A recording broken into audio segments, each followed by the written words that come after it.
All right, dear Matsons, in parenting, there seems to be a fine line between discipline and grace.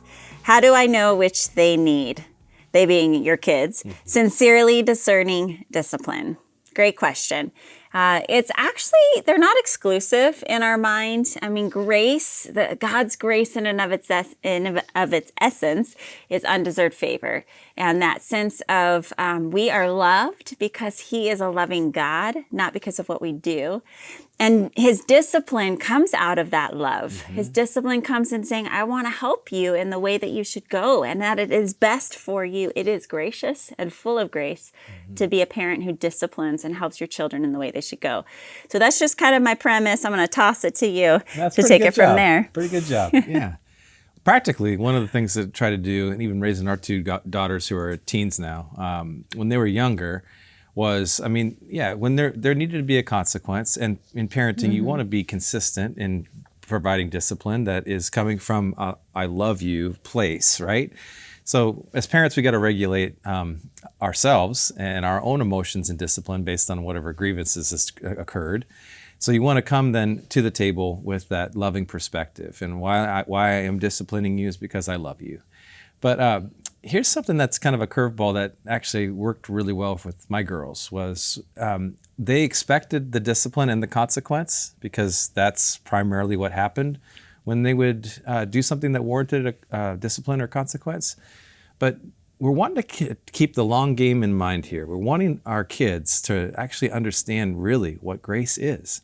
So when they're younger, a great way of doing that is actually when they're expecting the consequence, because you've been pretty consistent in that, is to throw a curveball of grace in there. That's just what God does with us.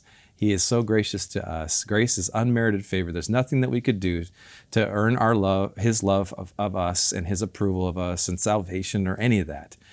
And if we want our kids to understand that, here's a really practical way, right? Is to say, look, you deserve a consequence, and you know that you've gotten these consequences before, and we're going to do that because we love you.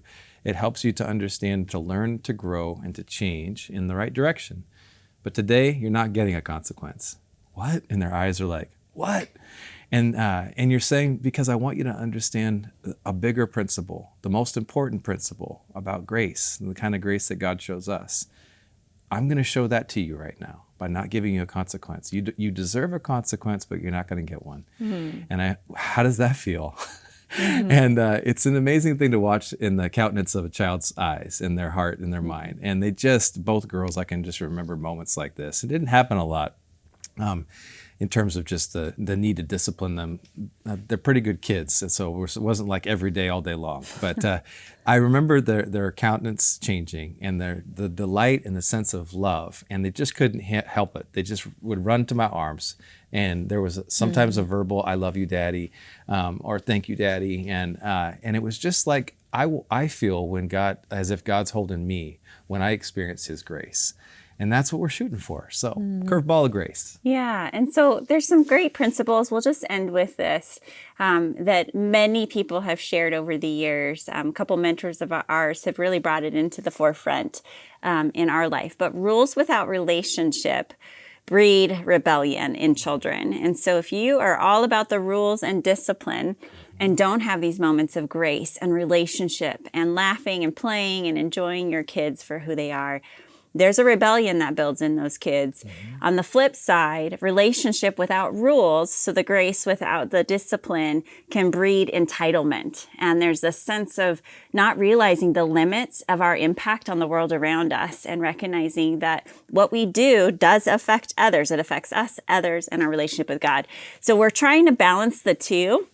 And listen to the Holy Spirit, talk about it, use each other as husband and wife or others who are caretaking with your kids to get feedback. And sometimes we swing to one side or the other. Just know that that's a part of the parenting, but recognize that we need to shore one side up over the other and look for those opportunities to throw that grace into the mix.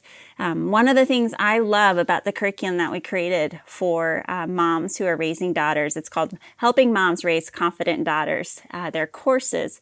They're really helping you, mom, build a relationship with your daughter so she can trust you, and that when you have to discipline her, she'll hear you and feel it out of love. And I want to say one more thing, actually. Big surprise. One more thing. I think really in developmentally, there are two key places that parents are doing most of the disciplining, and I think this is helpful for a lot of us, is during those 19 months to about year 4, you're going to be working hard. You're going to feel like you're doing a lot of disciplining. But if you do it well and consistently, then those years kind of in between the teen years, then you kind of get a little bit of a break, okay? Generally, this is general.